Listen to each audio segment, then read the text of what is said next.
marque la fin du service militaire obligatoire du 4e contingent du service national des jeunes.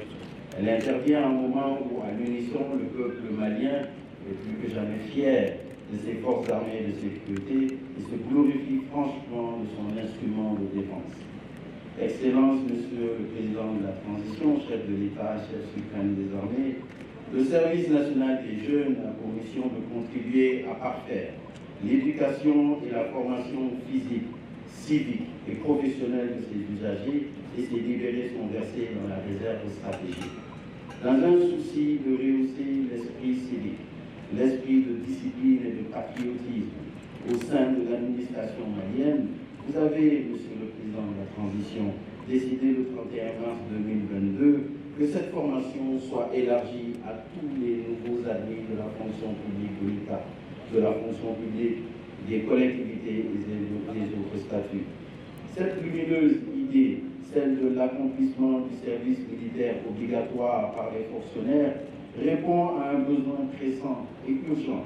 Il s'agit, dans ces moments particuliers de l'histoire de notre pays, de doter l'administration malienne de cadres responsables, bien formés et susceptibles de bâtir un Mali fort et prospère. Un Mali capable de rendre effectifs les services sociaux de base aux populations maliennes sur tout le territoire national et ce, même en temps de conflit. Excellence, Monsieur le Président de la Transition, chef de l'État, chef suprême des armées, mesdames et messieurs, cette formation justifie à elle seule le rôle moteur du service national des jeunes dans l'émergence de citoyens modèles.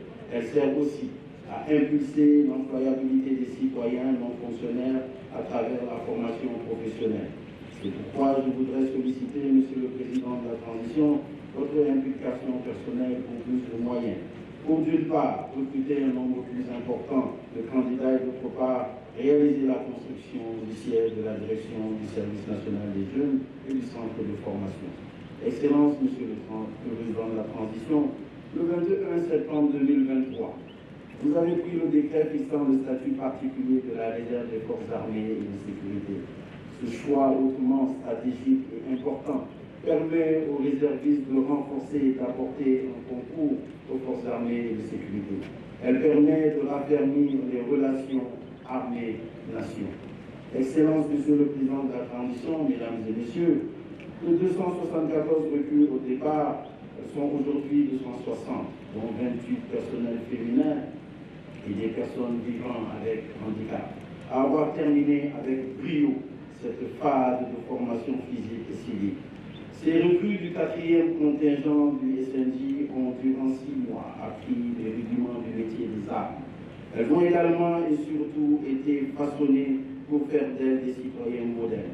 Nous avons pu nous rendre compte de cela lors de nos visites au centre d'instruction à Bafo et je puis vous assurer, Excellence, Monsieur le Président de la Transition, que ces fonctionnaires ont été bien formés. C'est pourquoi il me plaît d'adresser mes remerciements à vous, Excellence, Monsieur le Président de la Transition, pour avoir accepté de mettre à notre disposition tous les moyens nécessaires pour la mise en œuvre de cette formation. Aussi, je voudrais remercier du fond du cœur mes collègues ministres de la Justice et des Droits de l'Homme, garde des Sceaux, de l'enseignement supérieur et de la recherche scientifique, et du travail, de la fonction publique et du dialogue social, pour avoir toujours été à nos côtés du début jusqu'à la fin pour l'accomplissement du service militaire obligatoire. Merci, messieurs, pour votre disponibilité et votre accompagnement. Je remercie également, Monsieur le ministre de la Défense et les anciens combattants pour toute l'aide hautement importante apportée à cette formation à travers le chef d'état-major général des armées. Au directeur général du service national des jeunes, mes sincères félicitations pour la très bonne organisation et la très bonne conduite de cette formation.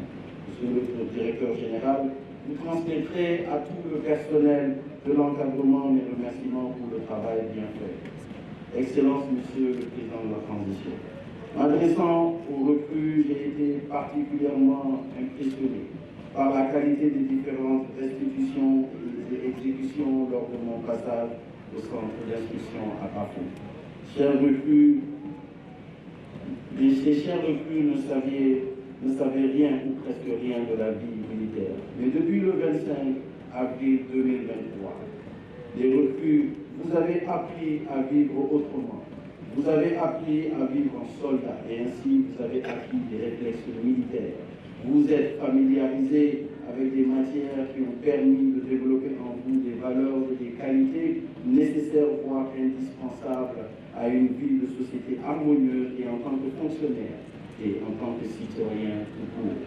Vous aurez au final appris la discipline, la soumission, la responsabilité, la ponctualité et l'assiduité au travail, l'esprit de sacrifice et l'amour du pays. En un mot, l'exemplarité comme code de conduite. Ces connaissances, vous devez les entretenir, les valoriser et reprendre votre savoir-faire et savoir-être au bénéfice de vos administrations et des usagers du service public.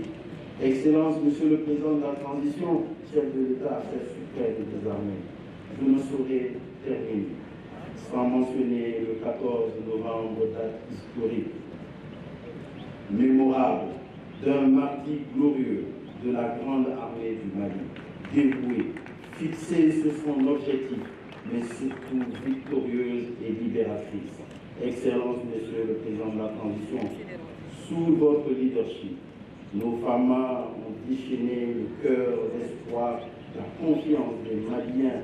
Le Mali et le monde entier retiendront que la bravoure d'une armée et la résilience d'un peuple sont les ingrédients de la souveraineté et du succès. Vive le service militaire obligatoire au service national des jeunes pour que vive le Mali. Là,